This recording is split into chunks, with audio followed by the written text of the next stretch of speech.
Good morning student. Standard 6 subject social સાયન્સના online લેક્ચરમાં આપ સર્વને હું ફરીથી હૃદયપૂર્વક આવકારું છું.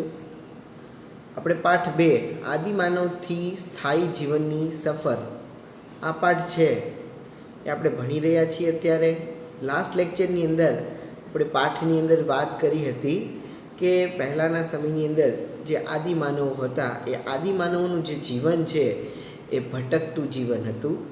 અને એ ભટકતું જીવન છે એમાં ધીમે ધીમે ક્રમશઃ જે વિકાસ થતો ગયો અને આ વિકાસ થતાની સાથે જે સ્થાયી જીવન છે એની શરૂઆત છે એ થાય છે.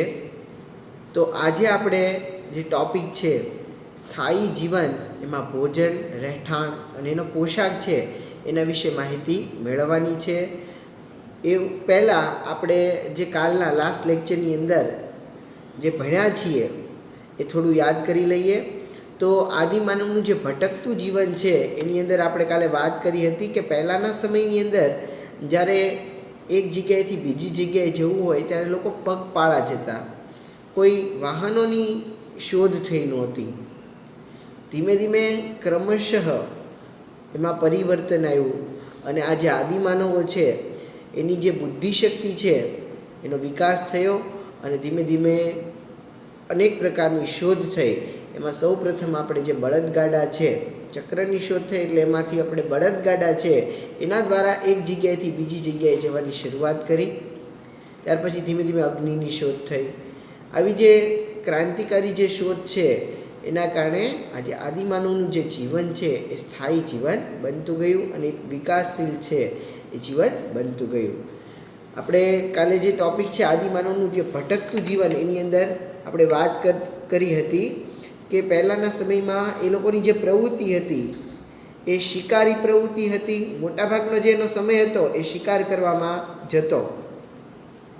અને બીજું કે એ લોકો જે વસ્તુ હતી બધી એને એકઠા કરતા અને ખોરાકની અંદર જે જંગલી પ્રાણીઓ જે ખોરાક છે એની અંદર માછલા કે કોઈ પ્રાણીઓ કે પક્ષીઓનો શિકાર કરી અને ખોરાક છે મેળવતા. આ ઉપરાંત જે કંદમૂળ અને જે ફળો છે એને પણ એકત્રિત કરી અને પોતાનો જે ખોરાક છે એ લેતા હતા.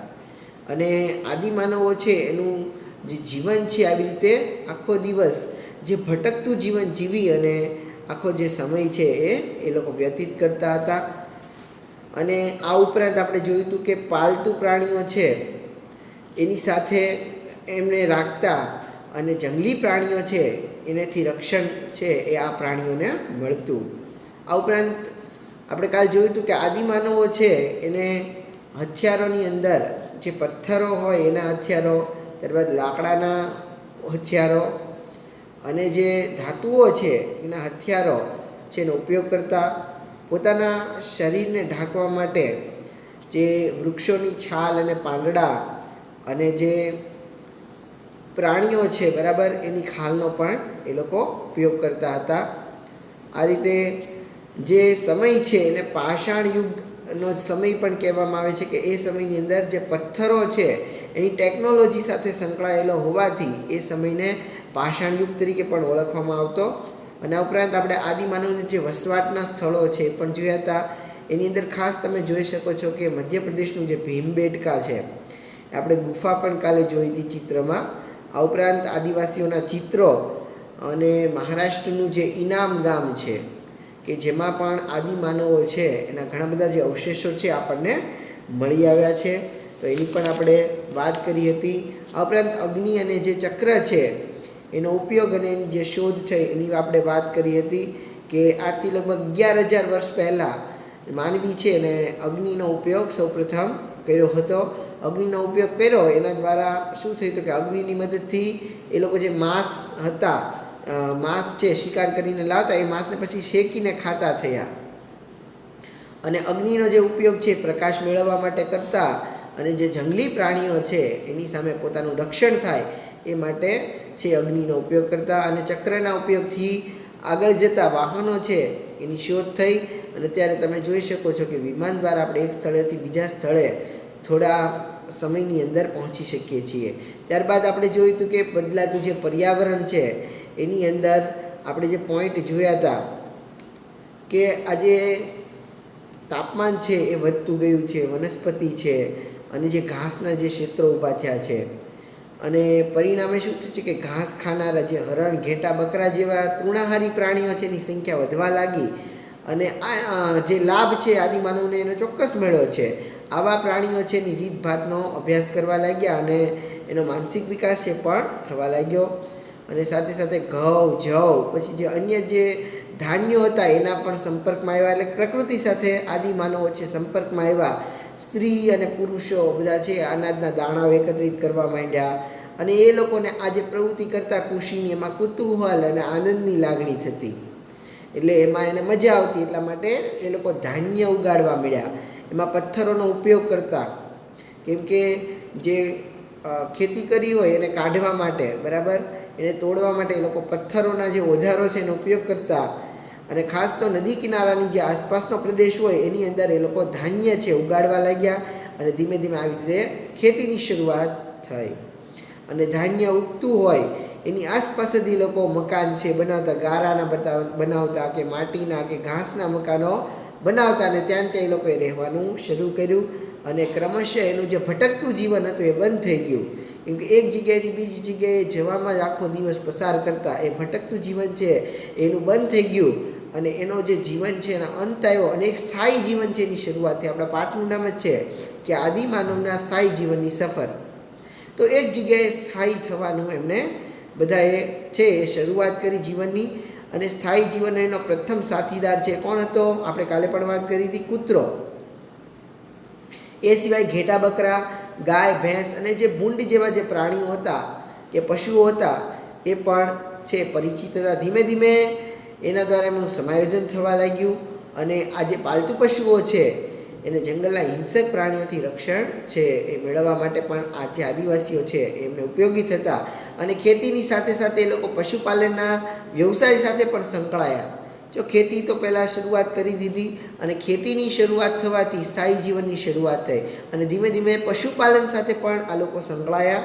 જોકે તેમણે પશુઓના ઉપયોગ માટે દૂધ ક્યારથી અને જે સંશોધન છે એ આપણે કહી શકતા નથી કે પશુઓનો જે ઉપયોગ ક્યારથી કર્યો, એ માટેનું જે દૂધ છે એ લેવાનું ક્યારથી શરૂ કર્યું, એ અંગેના સંશોધનો છે હજી સુધી થયા નથી. પણ પશુપાલન છે એની પ્રવૃત્તિ એમને શરૂ કરી. તો આજનો જે આપણો ટૉપિક છે સ્થાયી જીવન, ભોજન, રહેઠાણ અને પોશાક, ત્યાંથી આપણે પાઠની છે પાછી ફરીથી શરૂઆત કરીએ. તો કે કૃષિની જે શરૂઆત છે અને જે પશુપાલનની પ્રવૃત્તિ છે એના કારણે આદિમાનવને જે ભટકતા જીવનમાંથી સ્થાયી જીવન તરફ જે છે એ પરિવર્તિત કર્યો છે. ખાસ તો ખેતીની શરૂઆત થઈ. અને બીજી તો કે પશુપાલનની પ્રવૃત્તિ. આ ખેતી અને જે પશુપાલન છે એની શરૂઆત થઈ એટલે જે આદિમાનવ છે એ પોતે જે ભટકતું જીવન જીવતો હતો એ જીવનમાંથી એને એક જગ્યાએ સ્થાયી થઈ અને જીવન જીવવા માટેનું એક પરિવર્તન છે એનામાં આપણે ખાસ જોઈ શકીએ છીએ. કેમ કે ખેતીની શરૂઆત કરે એટલે આપણે આગળ જોઈ લીધું છે કે ખેતીની શરૂઆત કરી એમણે એટલે એક જગ્યાએ જ એને રહેવું પડે. ખેતી કરવા માટે જે ખેતર હોય એની આસપાસ રહેવું પડે, એને પાણી પાવું પડે અને એમાં વાવણી ને લણણી ને આ બધું છે એ પ્રક્રિયા છે કરવી પડે. એટલે જો દૂર વયા જાય, બરાબર, અને ભટકતું જીવન જીવે તો આ ખેતી પાછી થઈ શકે નહીં. એટલે ખેતીની શરૂઆત થવાથી એ લોકો ખેતરની આજુબાજુનો જે વિસ્તાર હતો ત્યાં માટીના કે ગારાના કે ઘાસના મકાનની અંદર રહેવાની એમણે શરૂઆત કરી. એટલે એક એનું સ્થાયી જીવન છે એની શરૂઆત ત્યાંથી થઈ ગઈ, બરાબર. પછી જે પશુપાલનની પ્રવૃત્તિ છે એને પણ આદિમાનવના ભટકતા જીવનમાંથી સ્થાયી જીવન તરફ જે છે એ પરિવર્તન છે એ આવ્યું. તો પશુપાલનની જે પ્રવૃત્તિ છે એ પણ આપણે ગણી શકીએ કે પશુઓ સાથે રહેવા માંડ્યા. એટલે પશુઓ પ્રત્યે પણ એમને લાગણી અને ખાસ, બરાબર, એમની સાથે રહેતા. એટલે એને મૂકીને કે છોડીને જવાનું એમને મન ન થતું. તો પાલતુ પ્રાણી સાથે રહેતા કે પાલતુ પ્રાણીઓ છે એમને ઘણી બધી રીતે ઉપયોગી થતા, બરાબર. પાલતુ પ્રાણી એમને કામમાં પણ ઉપયોગી થતા અને સાથે સાથે જે દૂધ છે એ પણ આપતા. અને આવી રીતે પશુપાલનની જે પ્રવૃત્તિ છે અને જે કૃષિની શરૂઆત થઈ, આ બંનેના કારણે જે આદિમાનવ છે એ જે પોતાનું ભટકતું જીવન જીવતા એમાંથી સ્થાયી જીવન છે એની શરૂઆત કરી. આપણે જાણીએ છીએ કે કૃષિ માટેના જે સ્થળો છે એને છોડી અને જઈ શકાતું નહીં, કારણ કે જે પાક છે એને ઉગતા થોડો સમય લાગે છે અને તેને જે પાણીની પણ ખાસ જરૂર પડે છે, અને પાક તૈયાર થતાં જે અનાજના છોડ છે એને કાપી અને એમાંથી અનાજને કાઢવું પણ પડે છે. ખાલી ખેતી છે બરાબર એમનામ નથી થતી. એ સ્થળો છે ત્યાં આપણે ખાસ રહેવું પડે છે, એને છોડીને જઈ શકાતું નથી, કેમ કે જો છોડીને જાય તો પાક છે એ ઉગતો નથી, અને પાકને ઉગતા જે થોડો સમય છે એ લાગે ત્યારે એમાં પાણીની ખાસ જરૂર પડતી હોય, અને પાક તૈયાર થાય પછી અનાજના જે છોડ છે એને કાપી અને અનાજ છે એને કાઢવું પણ પડે છે. તો આ જે બધી પ્રક્રિયા છે એના માટે ત્યાં રહેવું પડે, ત્યાં સ્થાયી થવું પડે. તો આદિમાનવો છે એ પોતે ભટકતું જીવન જીવતા હોય તો આ પ્રવૃત્તિ છે એમનાથી શક્ય બનતી નથી. એટલા માટે છે એ કૃષિ છે એના કારણે પોતે જે ભટકતું જીવન છે એ છોડી અને પોતે એક સ્થાયી જીવન છે એની ખાસ શરૂઆત કરે છે. આ પ્રક્રિયાએ ભારતમાં સ્થાયી જીવનની શરૂઆત કરી, અને આ જે ખેતીની પ્રક્રિયા છે એના કારણે જે આદિમાનવો છે એનું જીવન કેવું થઈ ગયું, એકદમ સ્થાયી જીવન થઈ ગયું, અને સ્થાયી જીવનની ત્યાંથી ખેતીના કારણે શરૂઆત થઈ. યાદ રાખજો કે આદિમાનવના સ્થાયી જીવનની શરૂઆત કઈ પ્રવૃત્તિના કારણે થઈ, તો ખેતી અને પશુપાલનની પ્રવૃત્તિના કારણે થઈ. અનાજનો સંગ્રહ કરવા માટે તેમણે માટીના માટલા, ઘડા વગેરે બનાવવાની પણ શરૂઆત કરી. આ ઉપરાંત જે ખેતીમાંથી જે અનાજ મળતું હતું એ અનાજને સંગ્રહ કરવો પડે, અને એ સંગ્રહ કરવા માટે એમણે શું કર્યું, તો કે જે માટીના જે માટલા હતા, પછી ઘડા હતા એ પણ બનાવવાની શરૂઆત કરી, અને જેથી કરીને માટલા અને ઘડાની અંદર આ આદિમાનવો છે એ અનાજ છે એનો સંગ્રહ કરી શકે. તો આવી પણ એનામાં એક પ્રકારની જે બુદ્ધિશક્તિ હતી એનો વિકાસ થયો કે હવે આજે ખેતરમાંથી પાક તો થયો છે, હવે એ પાકને લઈ અને એને સંગ્રહવો પડશે, એટલે એ સંગ્રહ કરવા માટે માટલા કે ઘડા છે એ પણ બનાવવા પડશે. એના માટે એને માટલા કે ઘડા છે બનાવવાની પણ શરૂઆત કરી. હવે જે ભટકતું જીવન છે એનો અંત આવ્યો, અને ખોરાક, પોશાક અને જે રહેઠાણ છે એમાં પણ ખાસ વ્યાપક પરિવર્તન આવ્યું. આદિમાનવો છે ભટકતું જીવન જીવતા, એ ભટકતું જીવન છે એનો અંત આવી ગયો, અને ખાસ એ લોકો જે ખોરાક છે એ ખોરાકને પણ છે રાંધીને ખાવા લાગ્યા, શેકીને ખાવા લાગ્યા. પછી પોશાકની અંદર પણ ધીમે ધીમે પરિવર્તન આવ્યું. એ લોકોનું રહેઠાણ છે એમાં પણ વ્યાપક પરિવર્તન આવ્યું. ધીમે ધીમે સ્થાયી જીવન છે એની ખાસ શરૂઆત છે એ થઈ ગઈ. તેઓ ઘઉં, જવ અને પશુઓના માંસ ઉપરાંત માછલી અને તેમની જે વસાહતની આસપાસના જે ફળો ઉગતા એ ખાતા હતા. બરાબર. તો આદિમાનવો છે એનો ખોરાક શું, તો કે ઘઉં અને જવ. એ આપણે જોઈ શકીએ છીએ કે ઘઉં અને જવ એ સમયની અંદર એ લોકો ખેતી કરતા, અને ખાસ પશુઓનું માંસ પણ ખાતા શિકાર કરી. પહેલાં આપણે જોયું કે એ સમયને હન્ટર, બરાબર, શિકારનો સમય કે કોઈ પણ વસ્તુઓ એકઠો કરવાનો સમય છે એની તરીકે ઓળખવામાં આવતા. આગળ આપણે જોઈ ગયા કે એ લોકો જે માંસ છે, બરાબર, એને પથ્થરના ઓજારો દ્વારા ચીરી અને પછી ખાતા. તો પશુઓનું માંસ ઉપરાંત માછલી અને એની જે વસાહત હોય એ વસાહતની આસપાસ જે ફળો છે એ ઉગતા, એ ફળોનો પણ એ લોકો ખોરાક તરીકે ઉપયોગ કરતા હતા.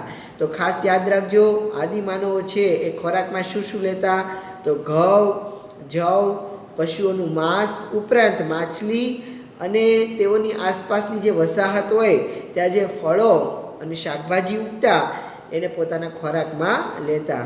અને આમ ધીમે ધીમે એ લોકોનું જે ભટકતું જીવન છે એનો અંત આવ્યો, અને ખોરાકની અંદર, પોશાકમાં અને રહેઠાણની અંદર ખાસ મોટું વ્યાપક પરિવર્તન છે આપણે જોઈ શકીએ છીએ.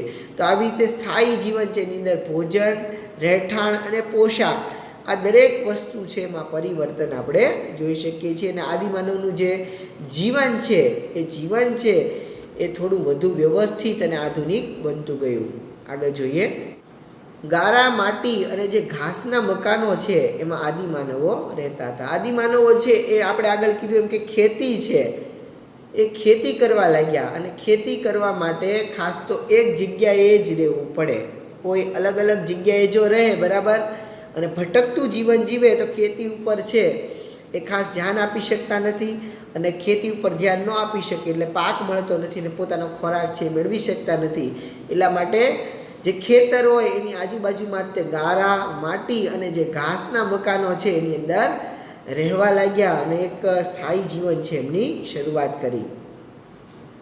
ખેતીના ઓજારો અને જે પથ્થરોમાંથી બનાવવામાં આવતા, જેમાં ખુરપી, છીલી અને જે દાંતરડા છે એનો પણ સમાવેશ કરવામાં આવે છે.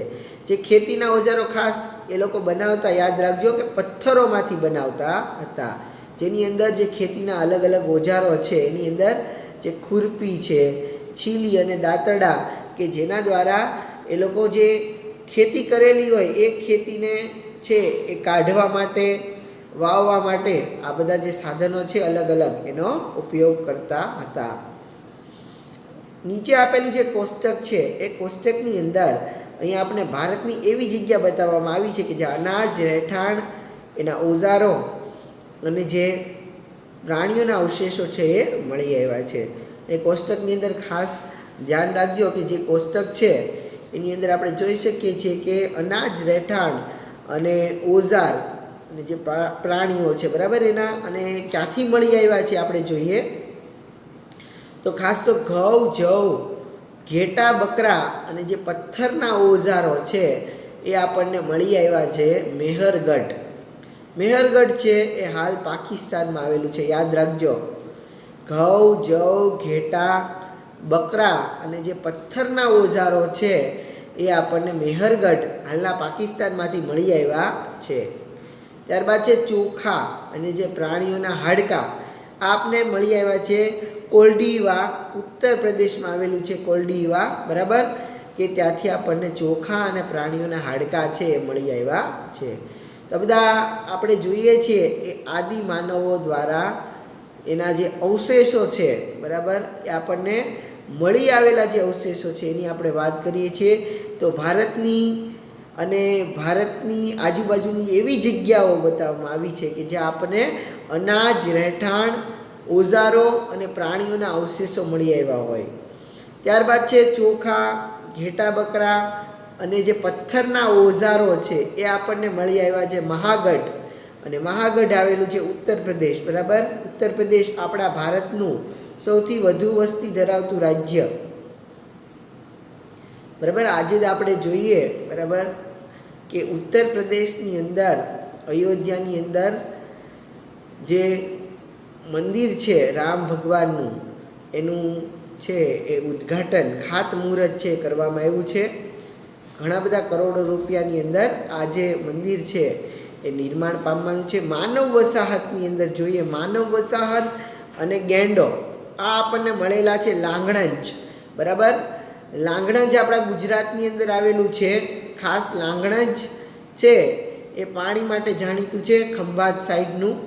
ત્યારબાદ છે ઘઉં, મસૂર, કૂતરા, ખાડાવાળા મકાન, આ બધું આપણને બુરઝોમ અને ગુર્ફકાલ છે કાશ્મીરની અંદર આવેલું છે. બુરઝોમ અને ગુર્ફકાલ ત્યાં આપણને જોવા મળે છે. ઘઉં, મસૂર, કૂતરા અને જે ખાડાવાળા મકાન છે એ પણ આપણે આદિવાસીઓ છે એના અવશેષોની અંદર સમાવેશ કરી શકીએ છીએ. આ ઉપરાંત ભેંસ, બળદ, ઓજાર એ પણ આપણે ચિરાંદ આવેલું છે બિહારની અંદર, ત્યાંથી મળી આવેલા છે. તો આવી રીતે આ જે પુસ્તક છે એનો ખાસ અભ્યાસ કરજો અને ખાસ યાદ રાખજો કે કઈ વસ્તુ છે આદિ માનવોની અને એ આપણને કયા સ્થળેથી મળી આવેલું છે. તો આ બધા જે નામ છે બરાબર એ ઘણા બધા સ્થળો છે એ અત્યારે તમે જોઈ શકો છો, અને ઘણા બધા સ્થળો છે નથી પણ જોવા મળતા, જેમ કે ઘઉં, જવ, ઘેટા ઉપરાંત જે પથ્થરના ઓજારો છે આપણને મેહરગઢ હાલનું પાકિસ્તાનમાંથી મળી આવેલા છે. ઉપરાંત ચોખા, પ્રાણીઓના હાડકાં છે કોલ્ડીવા ઉત્તર પ્રદેશમાંથી મળી આવ્યા છે. ત્યારબાદ ચોખા, ઘેટા, બકરા અને જે પથ્થરના ઓજારો છે મહાગઢ ઉત્તર પ્રદેશમાંથી મળી આવ્યા છે. માનવ વસાહતો અને ગેંડા એ આપણને લાંગણજ બરાબર ગુજરાતમાં આપણું આવેલું છે ત્યાંથી મળી આવેલા છે. ઘઉં, મસૂર, કૂતરા અને જે ખાડાવાળા મકાન છે એ બુરઝોમ ગુર્ફકાલ કાશ્મીરમાંથી મળી આવેલા છે. અને ભેંસ અને બળદના ઓજારો છે, બરાબર, બળદ અને જે ઓજારો છે એ આપણે બિહારનું જે ચિરાંદ છે ત્યાંથી મળી આવ્યા છે. તો આ રીતે આપણે જોઈ શકીએ છીએ કે આદિમાનવોના જે અવશેષો છે એ આવી રીતે આપણા ભારતની અંદરથી આપણને મળી આવેલા જોવા મળે છે. પુરાતત્વ શાસ્ત્રીઓએ જે શોધેલા સ્થળો છે એમાં બુરઝહોમ, ગુર્ફકામ, બરાબર, હુરંગી, મેહરગઢ, લાંગણજ અને ભીમબેટકામાંથી આપણને જે માનવ વસાહત અને એના પશુપાલનની જે માહિતી મળે છે. તો કોઈને કોઈ આપણને માહિતી મળતી હોય છે એ માહિતી ખાસ આપણને જે અવશેષો કાંઈ મળેલું હોય એના ઉપરથી મળી આવે છે. તો જે પુરાતત્વ શાસ્ત્રીઓ છે, બરાબર, કે જેઓ જે ઇતિહાસકારો તરીકે પણ આપણે ઓળખીએ છીએ, તો એમને જે શોધેલા સ્થળો છે એની અંદર બુરઝહોમ, ગુર્ફકામ, આ બધા જે કાશ્મીરના સ્થળો છે, ત્યારબાદ હુરંગી, મેહરગઢ પાકિસ્તાનનું, લાંગણજ આપણા ગુજરાતનું, ભીમબેટકા મધ્યપ્રદેશ, એમાંથી આપણને જે માનવ વસાહત મળી આવી છે. અને માનવ વસાહત અને એની અંદર જે પશુપાલન છે એની પણ માહિતી છે એ ખાસ મળી આવી છે. ત્યારબાદ મેહરગઢ કે જે હાલ પાકિસ્તાન અને જે ઇનામ ગામ છે જેવા સ્થળોએથી તો ઘર અને જે ખેતીવાડીની માહિતી પણ આપણને મળે છે.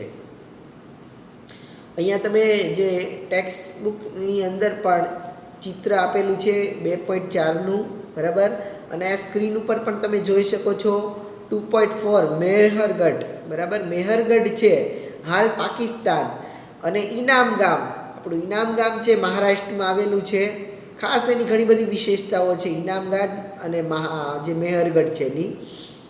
તો આ જે સ્થળો છે તો તેમના ઘર અને જે ખેતીવાડીની માહિતી છે એ પણ આપણને મળે છે. આ ઉપરાંત જવ, બાજરી જેવા જે ધાન્ય ઉગાડવામાં આવતા એ માહિતી પણ આપણને આ જે નગરો મળી આવ્યા એની ઉપરથી મળી આવે છે. હાલનું જે મેહરગઢ છે જે પાકિસ્તાનમાં આવેલું છે, બરાબર, હાલમાં, અને જે ઇનામ ગામ જે મહારાષ્ટ્રમાં આવેલું છે એ સ્થળોએથી આપણે શું શું જાણીએ છીએ તો કે ઘર, એની જે ખેતીવાડીની જે માહિતી છે એ આપણને મળે છે. આ ઉપરાંત જે જવ, બાજરી જેવા જે ધાન્યો છે ઉગાડવામાં આવતા એની માહિતી પણ તમે મેળવી શકો છો. અહીંયા મેહરગઢની અંદર તમે જોઈ શકો છો એ જે મકાનો છે એ કેવા છે તો લંબચોરસ આકારના આપણને જોવા મળે છે. તો આ આખું જે નગર છે આપણે ખોદકામ દરમિયાન છે એ મળી આવેલું આપણે જોઈ શકીએ છીએ. આગળ જોઈએ, મેહરગઢ અને ઇનામ ગામ જેવા સ્થળોએથી જે પથ્થરના તીક્ષ્ણ ઓજારો આપણને મળી આવ્યા છે જે એમના કૃષિ કાર્યમાં વપરાતા હશે. મેહરગઢ અને જે ઇનામ ગામ છે આ બે નગર એવા છે કે જ્યાંથી આપણને પથ્થરના ઓજારો મળી આવ્યા છે, અને એ પણ કેવા ધારદાર જે તીક્ષ્ણ ઓજારો છે આદિમાનવો દ્વારા જે તૈયાર કરવામાં આવેલા છે એ મળી આવ્યા છે. અને જે આપણે કહી શકીએ કે એમના જે કૃષિ કાર્યની અંદર વપરાતા હશે, ખેતીની અંદર આ ઓજારો છે એ આપણને એવો અંદાજ લગાવી શકીએ કે વપરાતા હશે, કૃષિ કાર્યમાં વપરાતા હશે એવું આપણે માની શકીએ છીએ. અને ખાસ આ જે ખેતીની પ્રવૃત્તિ છે એની આજુબાજુ ખેતરોમાંથી મળી આવ્યા હશે એટલા માટે આપણે કહી શકીએ કે ખાસ ખેતીના કાર્યમાં આ ઓજારો છે એ વપરાતા હશે. તો ખાસ યાદ રાખજો કે મેહરગઢ અને ઇનામ ગામ આ બે સ્થળથી જે પથ્થરના તીક્ષ્ણ ઓજારો મળી આવ્યા છે અને ખાસ કૃષિ કાર્યમાં વપરાતા હશે.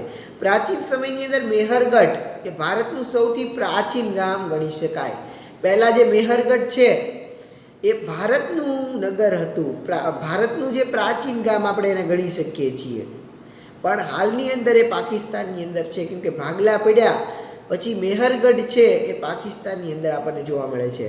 તમે નકશામાં મેહરગઢ જુઓ, અહીંયા જવ અને ઘઉં આ બંનેની ખેતીની શરૂઆત થઈ હતી મેહરગઢ,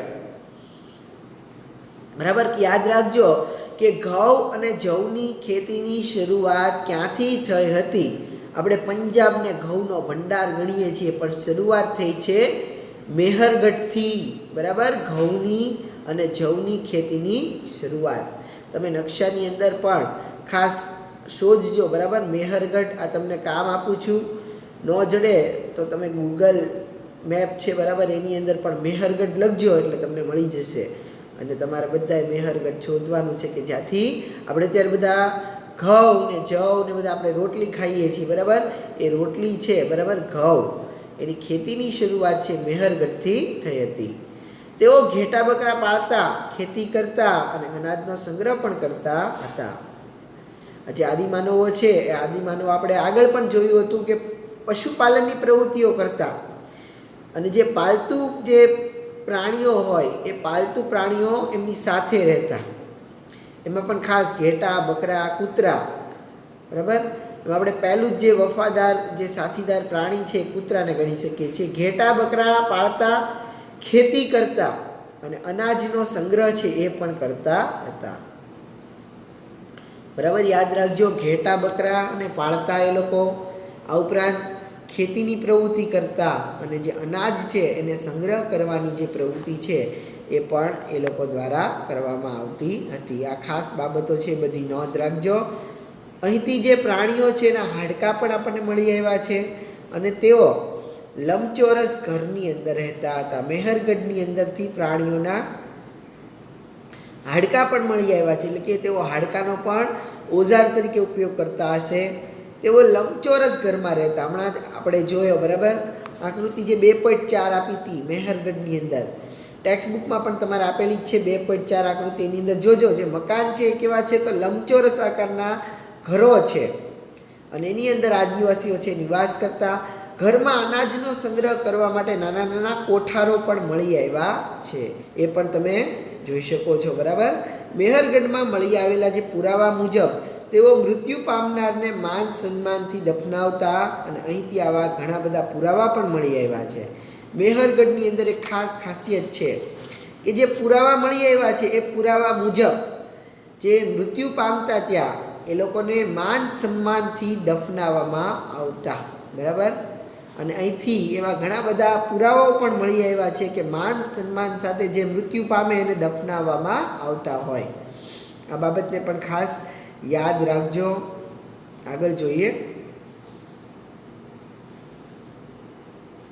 એક જગ્યાએ મનુષ્યની સાથે બકરીને પણ દફનાવવામાં આવી હોવાના પુરાવા છે એ મળી આવ્યા છે. ખાસ યાદ રાખજો કે એક જગ્યાએથી મનુષ્યની સાથે બકરીને પણ દફનાવવામાં આવી હોય એવા પુરાવા મળી આવ્યા છે. એટલે કે સાથે સાથે ખોદકામ દરમિયાન બકરી છે એ પણ મળી આવી હશે.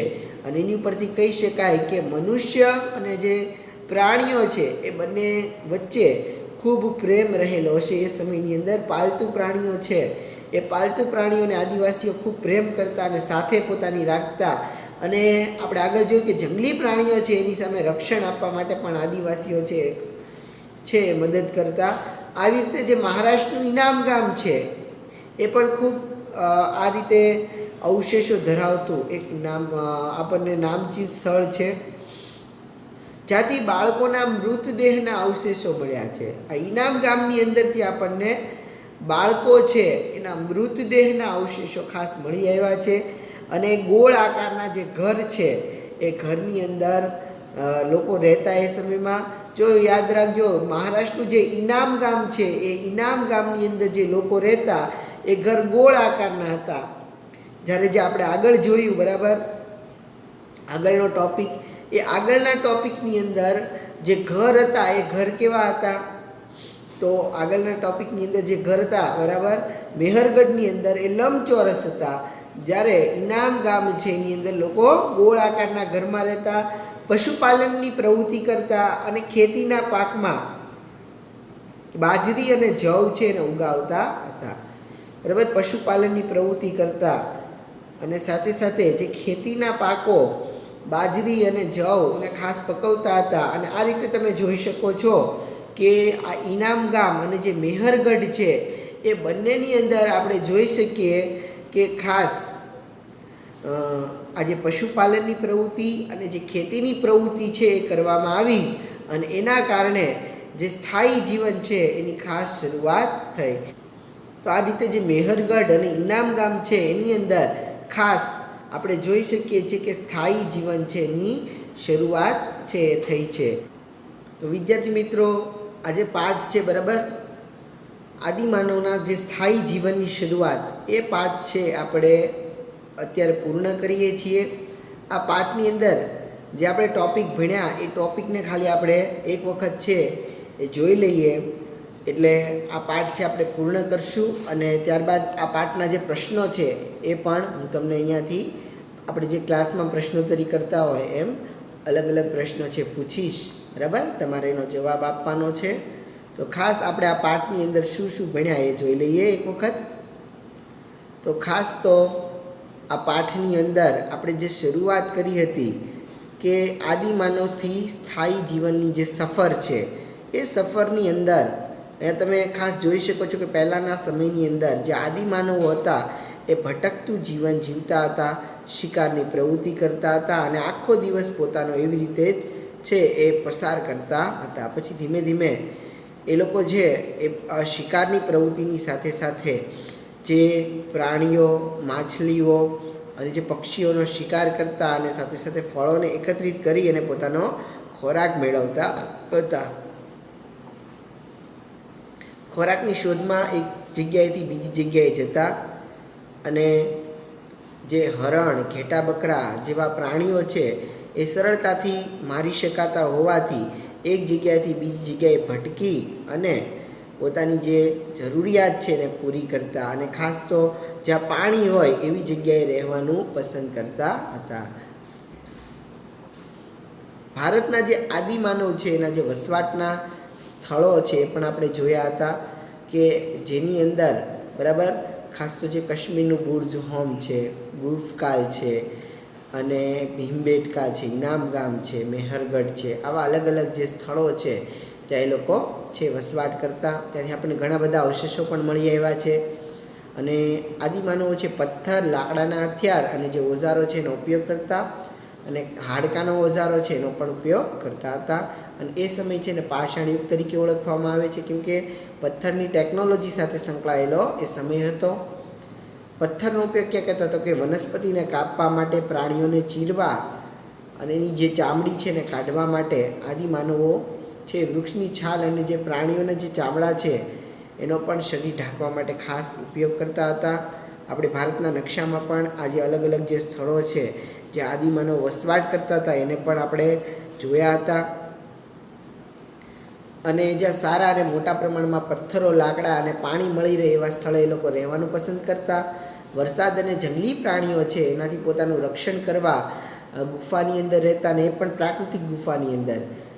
ખાસ તો મધ્ય ભારતની અંદર જે વિંધ્ય પર્વતમાળા છે એમાં આવેલી જે અનેક જગ્યાઓ મળી આવી છે અને નર્મદા નદીની જે આસપાસનો પ્રદેશ છે એમાંથી પણ આપણને ઘણી બધી જગ્યાઓ મળી આવી છે. ઉપરાંત ભીમબેટકા મધ્યપ્રદેશ એ આદિમાનવના વસવાટ માટેનું જે ઉત્તમ સ્થળ ગણવામાં આવે છે.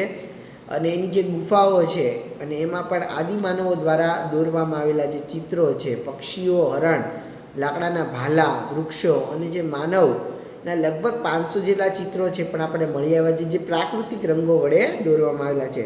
તમે ચિત્રોમાં પણ જોયેલા છે. આ ઉપરાંત અગ્નિ અને જે ચક્રનો ઉપયોગ અને એની શોધ કરવામાં આવી કે જેના દ્વારા જે ઘણી બધી સરળતા છે ઉપલબ્ધ થઈ. 11,000 વર્ષ પહેલાં અગ્નિનો ઉપયોગ કરવાની શરૂઆત કરી એમ ઇતિહાસકારોએ આપણને છે જણાવ્યું હતું.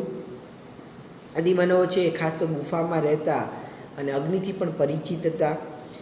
અગ્નિની મદદથી માંસને શેકીને ખાતા થયા. આ ઉપરાંત પ્રકાશ મેળવવા માટે અને જંગલી પ્રાણીઓથી રક્ષણ મેળવવા માટે અગ્નિનો ઉપયોગ કરતા. અગ્નિનો ઉપયોગની જેમ એમના જીવનમાં મહત્ત્વનું પરિવર્તન લાવનાર બીજું માધ્યમ હતું ચક્ર. ઝાડનું થડ અને જાડા લાકડામાંથી ચક્ર અને પૈડું બનાવતા પણ શીખ્યા છે. આ ઉપરાંત પર્યાવરણ બદલાણું, બરાબર, એના કારણે તમે જોઈ શકો છો કે ઘાસ, વૃક્ષ અને વનસ્પતિની સાથે જોડાયા. ઘઉં, જવના જે ધાન્યો છે એના સંપર્કમાં આવ્યા. સ્ત્રી અને પુરુષ અને બાળકોની અંદર જે અનાજના દાણા છે એને ભેગા કરવાની જે પ્રવૃત્તિ છે, બરાબર, એમાં એ લોકોને કુતૂહલ લાગતું, આશ્ચર્યજનક લાગતું. અને કાર્યોમાં ધીમે ધીમે ભારતની અંદર ખાસ તો કૃષિની શરૂઆત કરી અને સ્થાયી જીવનની શરૂઆત થઈ. ધાન્ય ઉગાડવા માટે પથ્થરનો ઉપયોગ કરવા લાગ્યા, બરાબર. પથ્થરના અનેક પ્રકારના ઓજારો છે એનો ઉપયોગ કરવા લાગ્યા. નદી કિનારાનું જે આસપાસ હોય ત્યાં ધાન્ય ઉગાડવા લાગ્યા અને ધીમે ધીમે ખેતીની શરૂઆત થઈ. એમણે ધાન્ય ઉગતું હોય એની આસપાસ જે ગારા માટીના મકાનો હોય ત્યાં રહેવાનું શરૂ કર્યું અને ભટકતા જીવનનો આવી રીતે અંત આવ્યો અને સ્થાયી જીવનની શરૂઆત થઈ. અને સ્થાયી જીવનનો એમનો પહેલો મિત્ર હતો કૂતરો. એ સિવાય ઘેટા બકરા અને ગાય ભેંસ ભૂંડ જેવા પશુઓથી પણ પરિચિત હતા. એમની સાથે પણ એમણે ધીમે ધીમે સમાયોજન કર્યું. જંગલના જે હિંસક પ્રાણીઓથી આ જે પાલતુ પ્રાણીઓ છે એમને રક્ષણ પણ આપતા. ખેતીની સાથે પશુપાલન સાથે પણ એઓ સંકળાયા. પશુઓનો ઉપયોગ દૂધ માટે ક્યારથી કર્યો તે અંગે સંશોધનો છે એ થઈ રહ્યા છે. સ્થાયી જીવનમાં ભોજન, રહેઠાણ, પોશાક એ પણ આપણે જોઈ શકીએ છીએ કે ધીમે ધીમે ખેતીની શરૂઆત થઈ. આ ઉપરાંત એ લોકો જે ભોજન છે એની અંદર માંસને શિકાર કરતા એ માંસ, બરાબર, ઉપરાંત માછલી, આજુબાજુના વસાહતમાં આવેલા જે ફળો છે એનો ઉપયોગ ભોજનમાં કરતા. આ ઉપરાંત જે ખેતીની શરૂઆત થઈ એટલા માટે માટલા અને ઘડા એની પણ એ લોકોએ બનાવવાની શરૂઆત કરી કે જેથી કરી અનાજનો એમાં સંગ્રહ છે એ કરી શકે. અને અનાજના જે છોડને કાપવા માટે, બરાબર, જે અલગ અલગ પ્રકારના જે ઓજારો છે પણ તૈયાર કર્યા. અને ભટકતો જીવન છે એનો અંત આવ્યો. ખોરાક, પોશાક, રહેઠાણમાં પરિવર્તન આવ્યું. આ ઉપરાંત પશુઓ છે એના માંસ ઉપરાંત માછલી અને એની વસાહતની આસપાસના જે ફળો છે, આ ઉપરાંત ગારા માટી અને ઘાસના મકાનમાં રહેતા થયા. ખેતીના જે ઓજારો છે અને પથ્થરો છે એમાંથી બનાવતા થયા. એમાં ખુરપી, દાંતરડા, છીણી. અને આપણે જોયું, બરાબર, કે ઘઉં, જવ, ઘેટા બકરા પથ્થરના ઓજારો મેહરગઢમાંથી મળ્યા છે. ચોખા અને પ્રાણીના હાડકાં કોરડી હવા ઉત્તર પ્રદેશ. પછી ચોખા, ઘેટા બકરા અને પથ્થરના ઓજારો છે મહાગઢ ઉત્તર પ્રદેશ. માનવ વસાહત ગેંડો લાંગણજ ગુજરાતમાંથી. ઘઉં, કૂતરા, ખાડાવાળા મકાન બુરઝોમમાંથી મળ્યા છે ગુર્ફકાલ કાશ્મીરમાંથી. અને ભેંસ બળદને ઓજારો એ ચિરાંદ બિહારમાંથી મળ્યા છે એ પણ આપણે જોયું.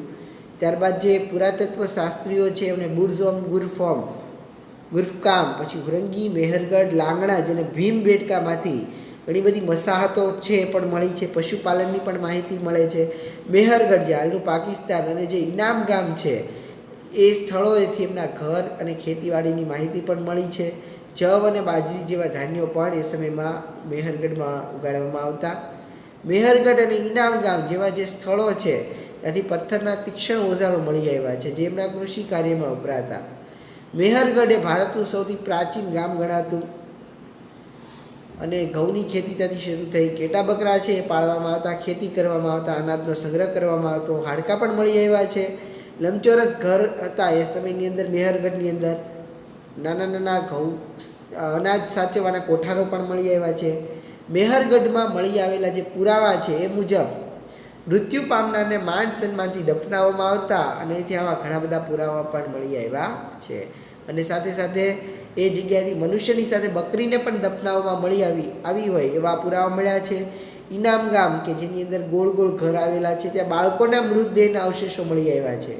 પશુપાલન અને ખેતીના જે પાકમાં બાજરી અને જવ પકવતા એ પણ આપણને ખાસ આપણે જોઈ શકીએ છીએ. હવે આ પાઠની જે પ્રશ્નોત્તરી છે એ આપણે લઈએ. તો અહીંયા આદિમાનવથી સ્થાયી જીવનની સફર પ્રશ્નો આપણે થોડા લઈએ. તો અહીંયા પ્રશ્નો આપેલા છે.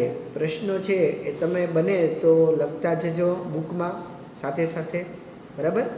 આદિમાનવો એટલે કેવા માનવો? તો કે આદિમાનવો એટલે ખૂબ જ જૂના સમયના જે માનવો. આપણે પાઠની શરૂઆતમાં જ આવે છે કે આદિમાનવો એટલે ખૂબ જૂના સમયના માનવો.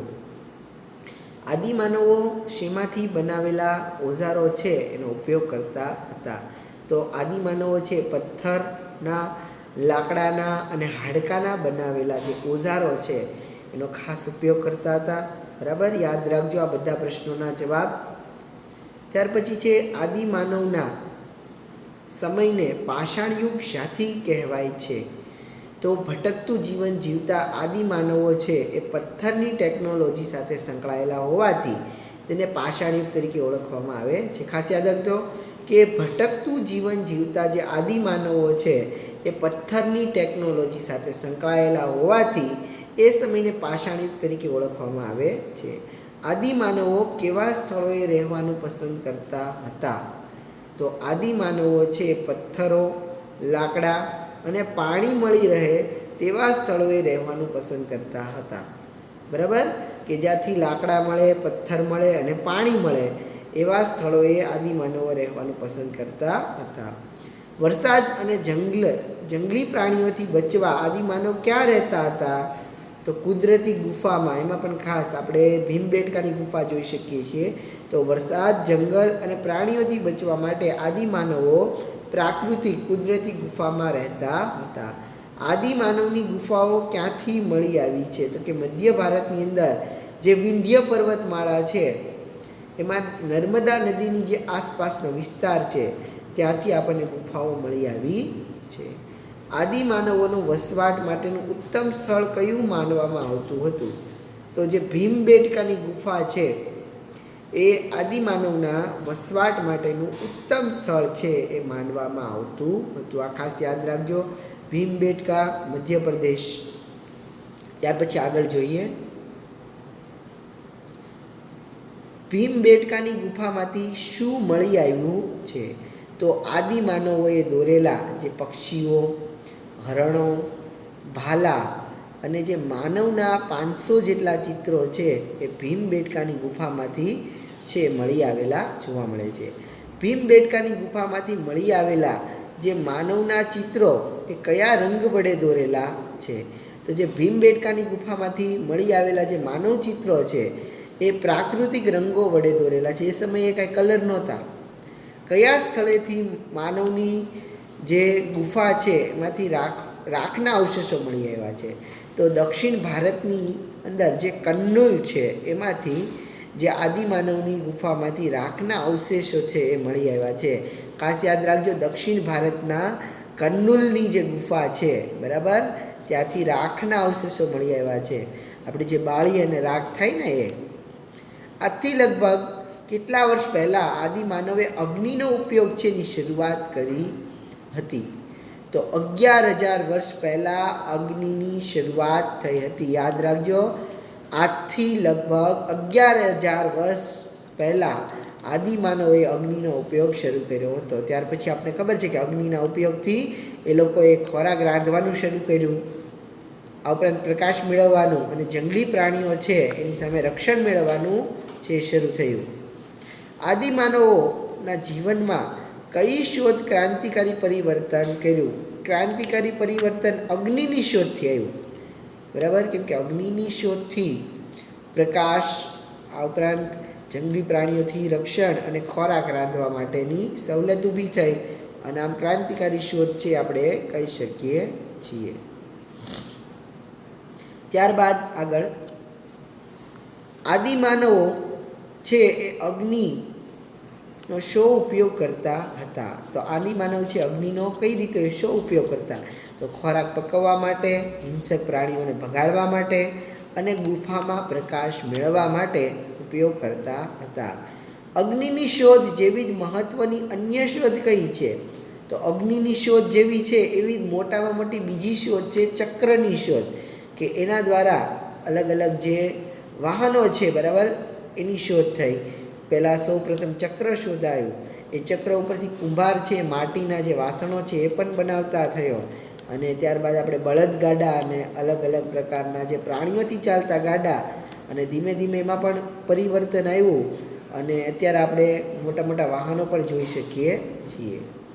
આજથી લગભગ કેટલા વર્ષ પહેલાં વિશ્વના વાતાવરણમાં વ્યાપક પરિવર્તન આવ્યું? તો 12,000 વર્ષ પહેલાં જે વિશ્વના વાતાવરણની અંદર વ્યાપક પરિવર્તન આવ્યું. આદિમાનવના જે સ્થાયી જીવન છે એનો પ્રથમ સાથીદાર કોણ? કૂતરો. આદિમાનવના સ્થાયી જીવનનો પહેલો સાથીદાર કૂતરો છે, યાદ રાખજો ખાસ.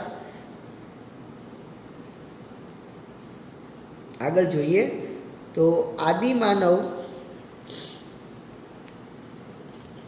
આદિમાનવના જે સ્થાયી જીવનની શરૂઆત માટેના મુખ્ય કારણ કયું હતું? તો આદિમાનવનું જે સ્થાયી જીવન વાત થઈ, બરાબર, એમાં આપણે જોઈ શકીએ છીએ ખેતી મુખ્ય કારણ.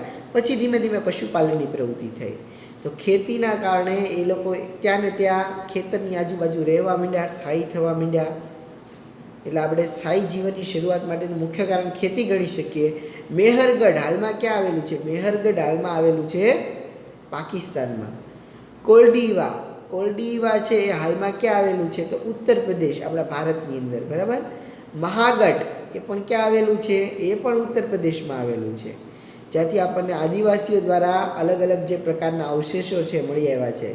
ઘઉં જવ બરાબર એ પાકિસ્તાનના મેહરગઢમાંથી. લાંગણજ હાલમાં છે એ ક્યાં આવેલું છે, ભારતના કયા રાજ્યમાં? તો આપણા ગુજરાતની અંદર લાંગણજ આવેલું છે, ત્યાં પણ આદિવાસીઓના અવશેષો આપણને મળી આવ્યા છે. બુર્જ હોમ અને ગુર્ફકાલ એ પણ હાલમાં ક્યાં આવેલું છે? કાશ્મીરમાં આવેલું છે. ચિરાંદ છે એ ક્યાં આવ્યું છે? બિહારમાં.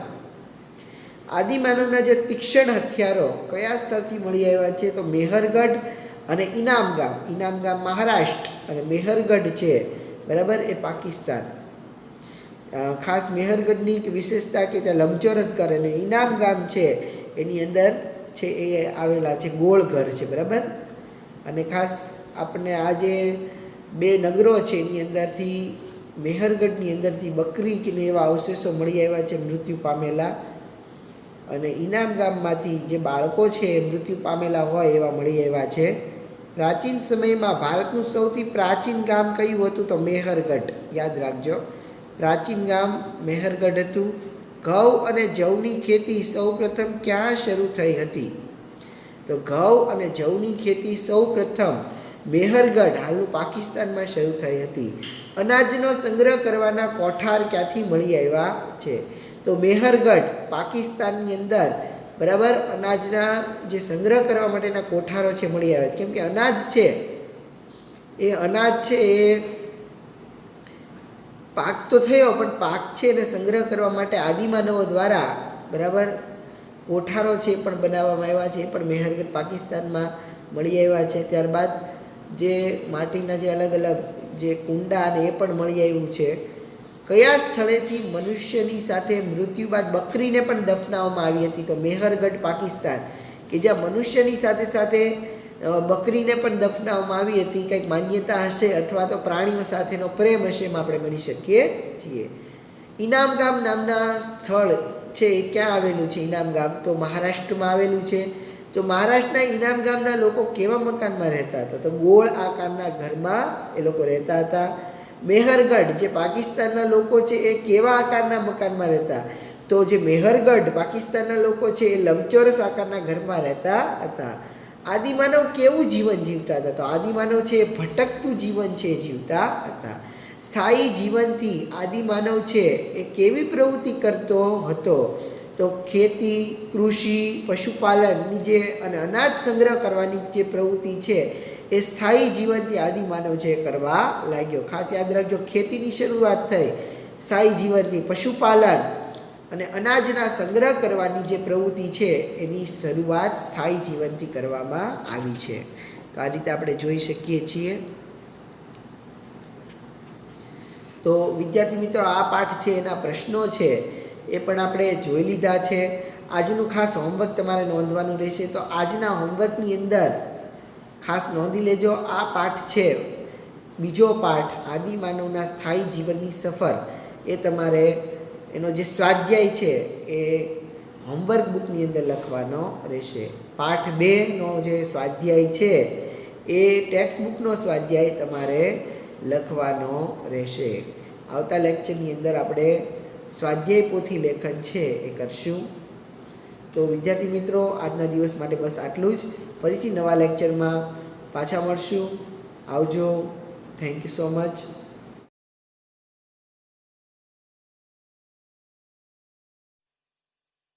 ધોરણ 6 પ્રકરણ 2 આદિમાનવથી સ્થાયી જીવનની સફર. જયવીર તેના પરિવાર સાથે ગાંધીનગરથી જામનગર ટ્રેનમાં જઈ રહ્યો હતો. બારી પાસે બેસીને તેણે રસ્તામાં વૃક્ષો, બળદગાડા, ઊંટલારીઓ, રિક્ષા, બસ, ટ્રક, ટ્રેક્ટર જોયા. તેણે તેના કાકાને પૂછ્યું, આ વાહન વ્યવહાર ક્યારથી શરૂ થયો હશે?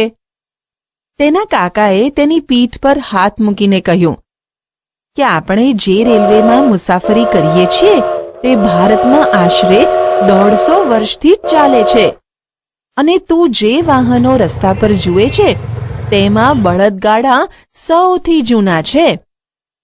તે પહેલા હજારો વર્ષો પહેલાના માનવી પાસે આવવા જવા માટેના કોઈ જ સાધનો ન હતા. તેઓ એક સ્થળેથી બીજા સ્થળે પગપાળા જ જતા. આદિમાનવ ભટકતું જીવન. આદિમાનવો એટલે ખૂબ જ જૂના સમયના માનવો, જેઓ ભટકતું જીવન જીવતા અને શિકાર કરીને પોતાનો સમય વ્યતીત કરતા. માનવીની આ અવસ્થાને હન્ટર એન્ડ ગેધરર્સ, શિકાર કરવો અને એકઠું કરવું કહેવામાં આવે છે.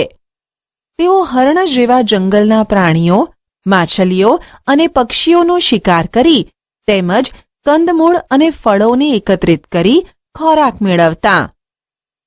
જો કે આ બધું સરળ ન હતું. ક્યારેક જંગલી પ્રાણીઓ આદિમાનવો પર હુમલો કરતા. વળી દોડવામાં ખૂબ ઝડપી હોવાથી કેટલાક પ્રાણીઓ સરળતાથી આદિમાનવોના હાથમાં આવતા નહીં.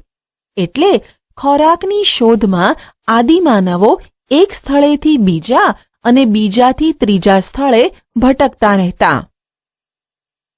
માનવી આ સમયે કયા ફળ કે કંદમૂળ ખાવા અને કયા ન ખાવા તેનું જ્ઞાન મેળવતો થયો. કારણ કે ઘણી વનસ્પતિઓ ઝેરી હોવાથી માનવના મૃત્યુ પણ થતા.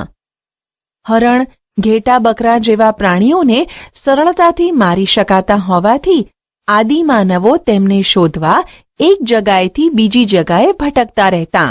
વળી પાણી જીવનની જરૂરિયાત હોવાથી જ્યાં પાણી મળી રહેતું ત્યાં તેઓ રહેતા. ભારતમાં આદિમાનવના વસવાટના સ્થળો.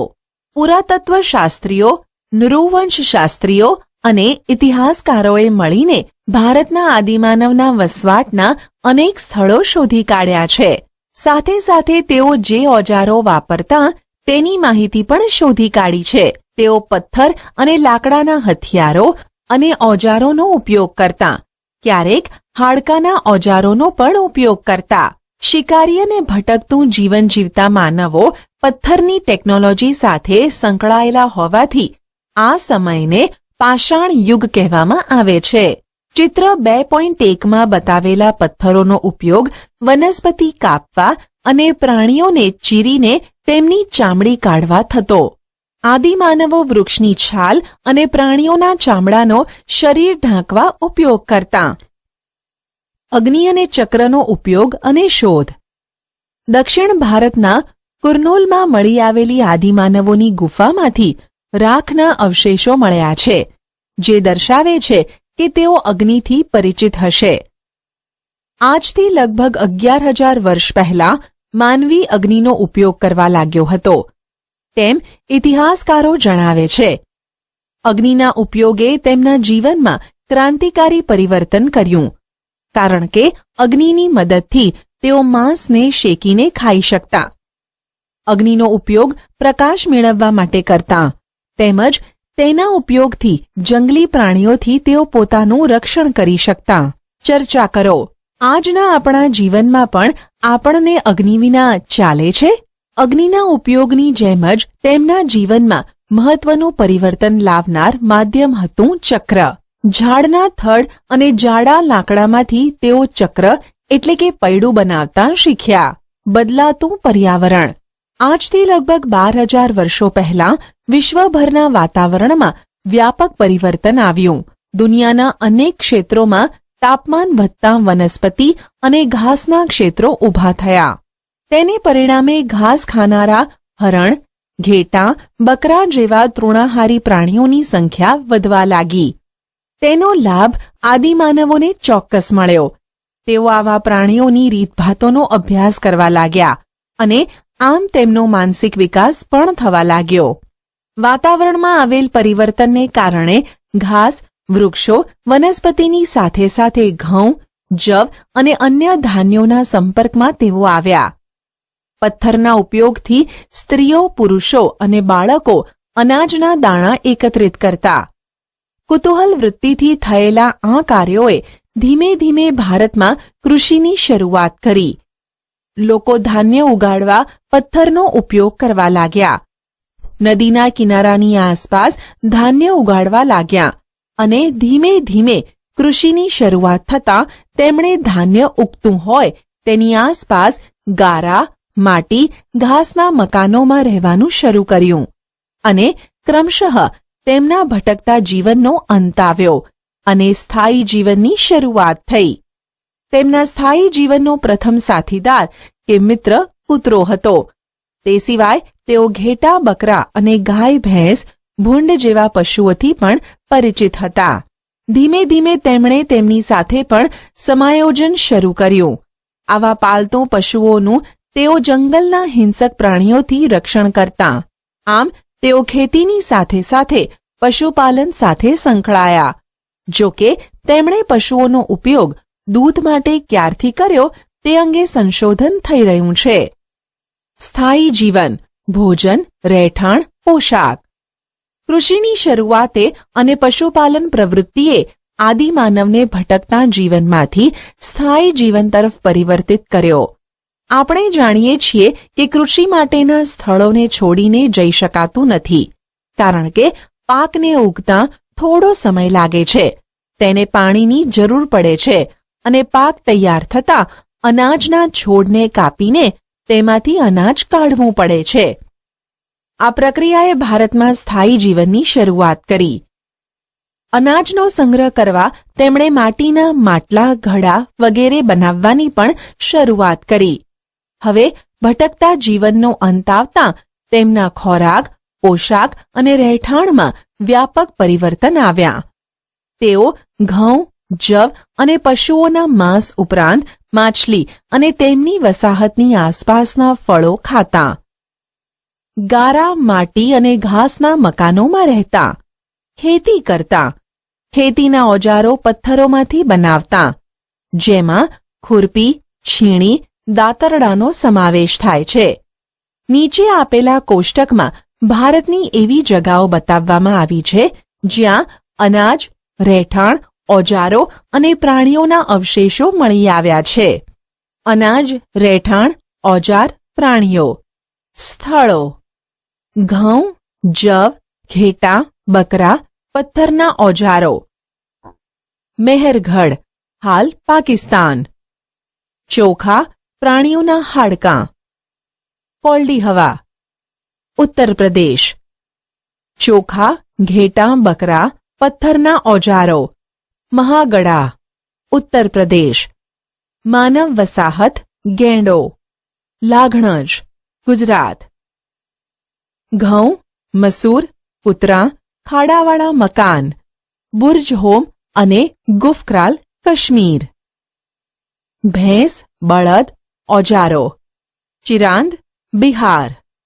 પુરાતત્વ શાસ્ત્રીઓએ શોધેલા સ્થળોમાં બુર્જ હોમ, ગુફક્રાલ, પુરંગી, મેહરગઢ, લાંઘણજ અને ભીમબેટકામાંથી આપણને માનવ વસાહત અને તેમના પશુપાલનની માહિતી મળે છે. મેહરગઢ, જે હાલ પાકિસ્તાન, અને ઇનામ ગાંવ જેવા સ્થળોએથી તો તેમના ઘર અને ખેતીવાડીની માહિતી પણ મળે છે. તેઓ જવ અને બાજરી જેવા ધાન્ય ઉગાડતા. મેહરગઢ અને ઇનામ ગામ જેવા સ્થળોએથી પથ્થરના તીક્ષ્ણ ઓજારો મળી આવ્યા છે, જે તેમના કૃષિ કાર્યમાં વપરાતા હશે. પ્રાચીન સમયમાં મેહરગઢ ભારતનું સૌથી પ્રાચીન ગામ ગણી શકાય. તમે નકશામાં મેહરગઢ જુઓ. અહીંયા જવ અને ઘઉંની ખેતીની શરૂઆત થઈ હતી. તેઓ ઘેટાં, બકરાં પાળતા, ખેતી કરતા, અનાજનો સંગ્રહ કરતા. અહીંથી પ્રાણીઓના હાડકાં પણ મળી આવ્યા છે. તેઓ લંબચોરસ ઘરોમાં રહેતા. આ ઘરોમાં અનાજનો સંગ્રહ કરવાના નાના નાના કોઠાર પણ મળી આવ્યા છે. મેહરગઢમાં મળી આવેલા પુરાવા મુજબ તેઓ મૃત્યુ પામનારને માન સન્માનથી દફનાવતા હતા. અહીંથી આવા ઘણા પુરાવા મળી આવ્યા છે. એક જગાએ મનુષ્યની સાથે બકરીને પણ દફનાવવામાં આવી હોવાનો પુરાવો મળ્યો છે. આ બાબત તેમના મૃત્યુ પછીના જીવનની કલ્પના કે માન્યતા સૂચવે છે. આવી જ રીતે મહારાષ્ટ્રમાં ઇનામ ગામ નામનું સ્થળ મળી આવ્યું છે, જ્યાં બાળકોના મૃતદેહોના અવશેષો મળ્યા છે. તેઓ ગોળ આકારના ઘરોમાં રહેતા, પશુપાલન કરતા અને ખેતીના પાકોમાં બાજરી અને જવ પકવતા હતા.